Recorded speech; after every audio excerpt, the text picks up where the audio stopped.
Prime Minister Mark Carney met with Chinese President Xi Jinping, and what happened in that room could reshape global power for decades. Trump tried to teach Canada a lesson with tariffs.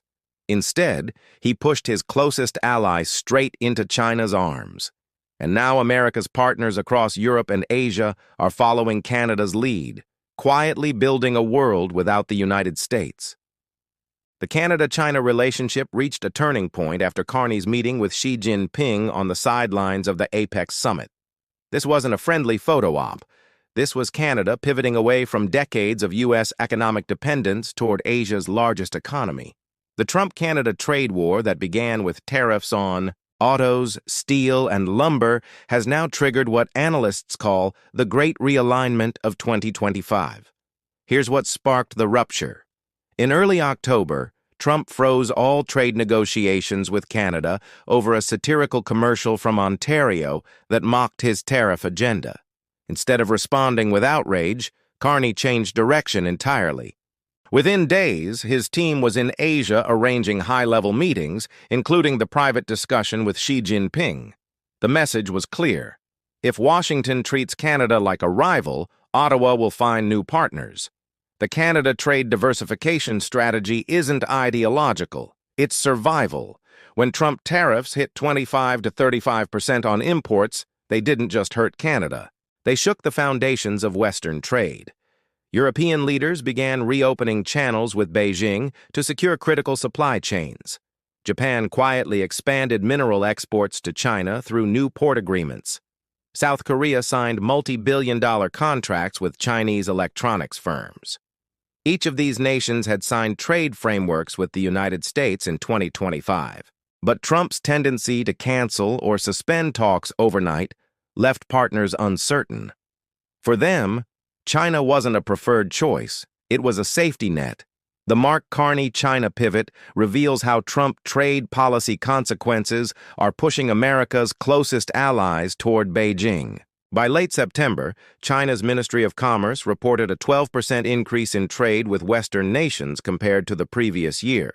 Canadian export data showed rising shipments of agriculture and energy products through Pacific ports in British Columbia, mostly bound for Asian buyers.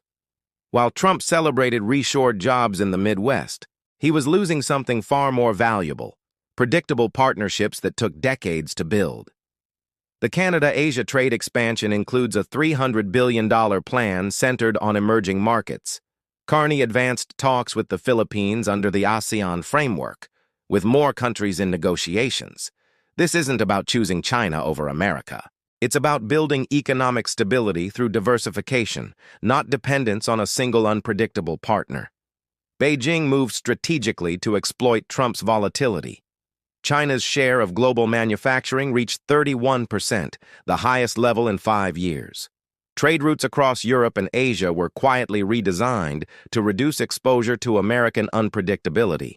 The world was no longer built around a single center of gravity, and Trump's tariffs accelerated that shift. The brutal irony: Trump's tariffs meant to strengthen America's hand are crushing American consumers instead. U.S. inflation climbed close to 5% by October 2025, with vehicle and energy costs leading the surge. The U.S. Chamber of Commerce and World Trade Organization both warned that prolonged tariffs were increasing consumer prices and destabilizing global production networks. Then Carney played his trump card. He revived discussion of the Keystone XL pipeline, the controversial project Obama canceled, Trump resurrected, and Biden shut down again. Carney positioned it not as a construction plan, but as leverage. Canada's oil and gas resources are a continental lifeline. A revived pipeline would give the U.S. secure alternatives to volatile foreign suppliers while providing Canadian provinces new production outlets. For Trump, who presents himself as the defender of energy independence, it hit the right chord. Reports confirmed Trump was receptive. For the first time since the tariff war began, Washington needed something only Canada could deliver. The balance had quietly tipped. Canada shifted from reacting to leading. Meanwhile, U.S. exports slipped nearly 4% during second quarter 2025 due to retaliatory measures and inflated costs. Midwest governors who once supported Trump's tariffs began pushing for relief, particularly for Canadian trade. They argued protecting American industry meant reconnecting with partners who make it viable, not building walls around it. The Canada-China meeting with Xi Jinping signals more than bilateral talks. It represents the moment America's closest ally stopped waiting for Washington's approval and started building alternatives.